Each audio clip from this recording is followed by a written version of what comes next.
the one-eyed god, as time passed, who stood at the crest of the hill watching Sigmund the Volsung's last battle, watching how Sigmund cut his way 5 times through the lines of his foes before that old man, wrapped in a long cloak, reached out and touched Sigmund's sword with his spear.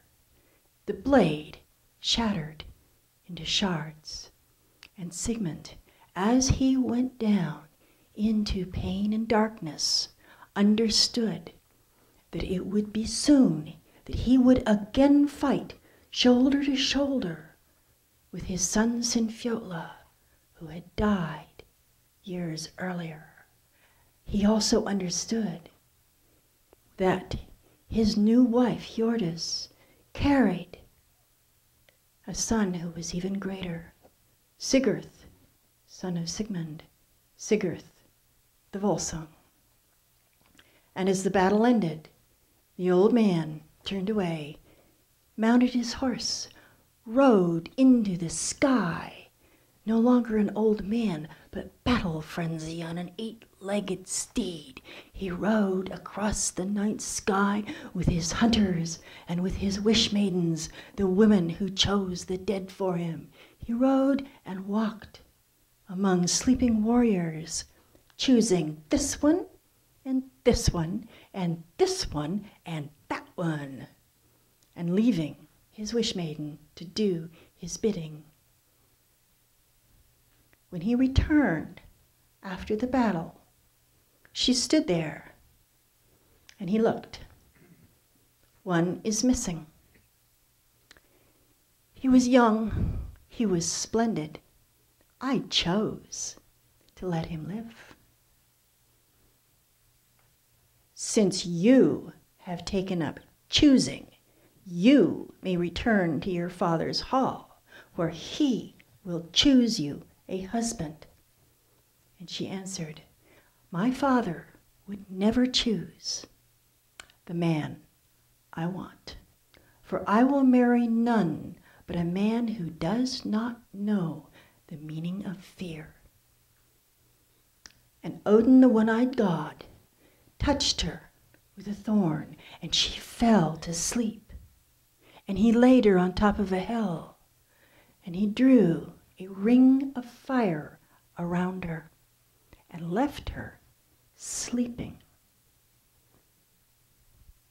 And there she slept. Odin watched. He watched Sigmund's son, Sigurd the Volsung, reforge his father's blade. He gave Sigurd the advice Sigurd needed to win the battle, to avenge the death of his father. And he watched as Sigurd the Volsung killed Fafnir the dragon. Sigurd's foster father came out of hiding once Fafnir the dragon lay dead and said, you have killed my brother for me. Now cut out his heart and roast it so that I may eat it.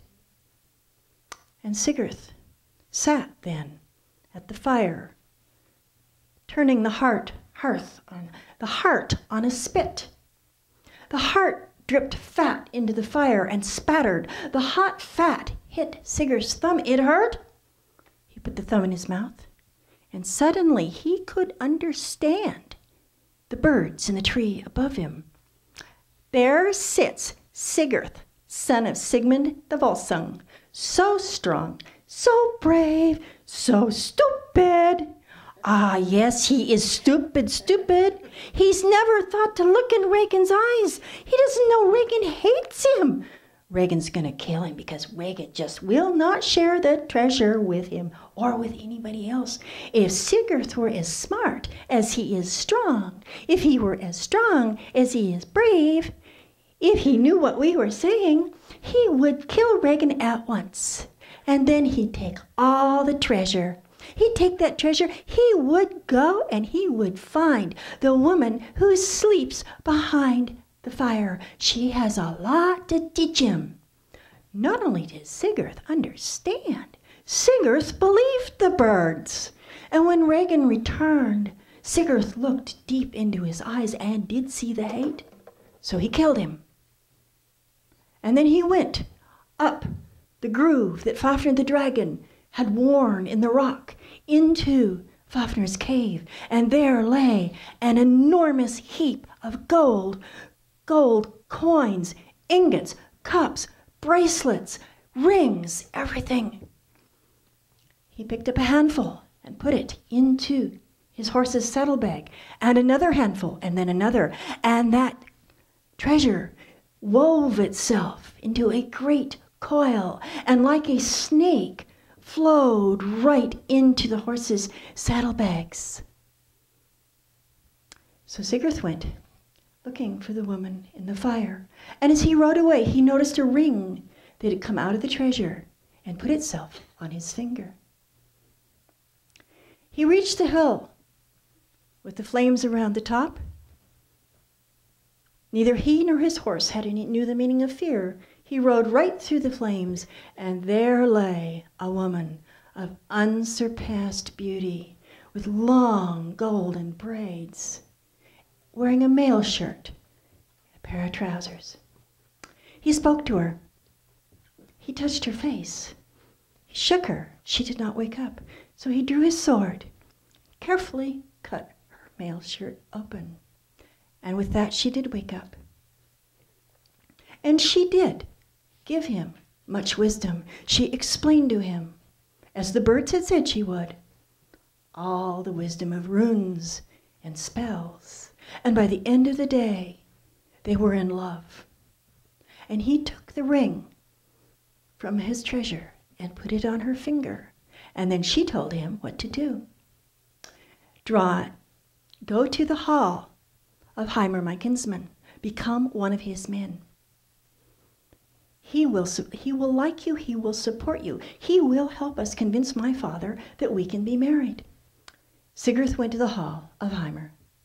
He joined the band of warriors, and actually he had enjoyed life in the band of warriors so much that he was rather surprised when the tall, beautiful blonde woman appeared among the ladies in the hall. "Who's that?" "Oh, that's Brynhilde," his friend said. "She loves swords and fighting more than she loves house, so don't bother falling in love with her." "I think I already have." Sigmund took the opportunity to talk to Brynhilde. "I thought we were going to wait until Heimer took me to your father's hall. My father is proved to be too old to rule his own hall, and my brother Atla thinks I should marry one of his men, so I came here. But don't worry, Sigurd. We don't have to be married to be happy." And they were happy in Heimer's hall for a year, until a young woman named Guthrun showed up, a young woman who needed Brynhilde's advice, for Guthrun had been having terrible dreams. "Brynhilde, you're wise. Tell me what this means. I dream of a hawk with golden feathers, a hawk I love more than any other hawk, a hawk I gave everything for, but that hawk flies away. And when my brothers come, they do not have the hawk. They give me a wolf puppy, and that wolf puppy spreads blood all over my chamber." And Brynhilde said, "The hawk is the first man you will marry, and you will lose him. The wolf pup is the second man, and he will destroy your family." And after Guthrun had gone away, Brynhilde went to Sigurður and said, "The fates, the Norns, have woven a thread for you that must take you away from me. Go now. Go out into the world and do what you must do. Just remember, at the end of everything, we will be together forever."